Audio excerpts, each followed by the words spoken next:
Dear students, in this video we have to find the reading of this ammeter.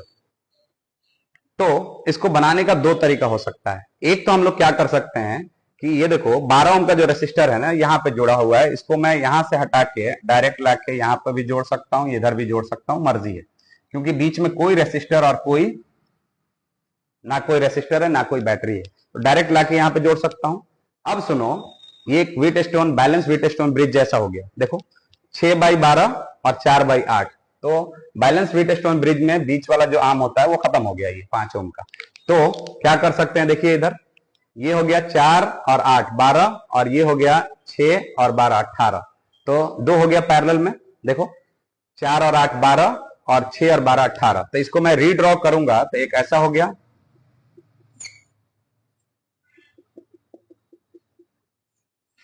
ये हो गया 12 ओम और ये हो गया 18 ओम, और इसके साथ एक बैटरी लगी हुई है 6 वोल्ट की, ठीक है। और एमीटर किस में है, 4/8 वाले में, यानी इसमें है एमीटर, तो यहां पर लगा दूंगा मैं एमीटर। और पैरेलल कनेक्शन में हम लोग जानते हैं कि पोटेंशियल डिफरेंस कांस्टेंट रहता है, सेम रहता है, तो यहां भी 6 वोल्ट और यहां भी 6 volt. So I equal to क्या होता है, V/R। सो यहां का 6 और रेसिस्टेंस कितना है 12, 6/12 मतलब 1/2, सो आई इक्वल टू हो गया 1/2 यानी 0.5 एम्पियर। सो इस एमीटर की रीडिंग होगी 0.5 एम्पियर। अगर आप यहां का निकालना चाहते हैं तो यहां का भी निकाल सकते हैं, यहां का क्या हो जाएगा 6/18 यानी 1/3 एम्पियर यहां का, लेकिन यहां का नहीं पूछा जा रहा है क्वेश्चन में, पूछा जा रहा है कि एमीटर की रीडिंग क्या होगी। तो एमीटर की रीडिंग आप आराम से यहां पे निकालेंगे, और ये कॉन्सेप्ट आपको पता होना चाहिए कि पैरेलल में पोटेंशियल डिफरेंस सेम होता है, कांस्टेंट रहता है, तो यहां भी 6 वोल्ट और यहां भी 6 वोल्ट, तो 6/12 यानी 1/2 0.5 ampere. There is another method we can use, जिसको कहेंगे हम लोग Kirchhoff's voltage law. So as per Kirchhoff's voltage law KVL, in a closed circuit the potential difference across all the elements is equal to 0।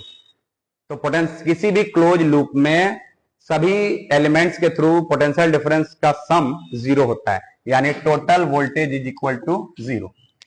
ये KVL है। तो सुनो ध्यान से, कितना आसान है। बैटरी के पॉजिटिव टर्मिनल से करंट निकलता है, मान लेते हैं I निकला, यहां से I निकला। अब इस लूप में घूम जाते हैं एक बार, यानी यहां से शुरू करते हैं और एक बार घूम जाते हैं। तो देखो यहां से निकले तो यहां का पोटेंशियल डिफरेंस देखो, यहां से शुरू कर रहा हूं तो I × 4 4I। अब ये करंट यहां पे I आया, तो यहां का पोटेंशियल डिफरेंस करंट के डायरेक्शन में है, देखो इधर करंट के डायरेक्शन में है तो +4I। अभी भी करंट के डायरेक्शन में है तो 8I, तो +8I। यहां पे आ रहे हैं, यहां पे कुछ नहीं है। फिर बैटरी का निगेटिव टर्मिनल से टकराया, तो बैटरी का निगेटिव टर्मिनल अगर पहले आता है तो माइनस, यानी -6 = 0। जहां से चले थे वहां पहुंच गए। अब देखो 8 और 4 12I और 6 उधर जाएगा तो 6, सो I वेक्टर लिख दे रहा हूं मैं, I है I, तो 6/12 यानी 1/2, इसलिए I = 0.5 ampere. Which ever method is easier you can use.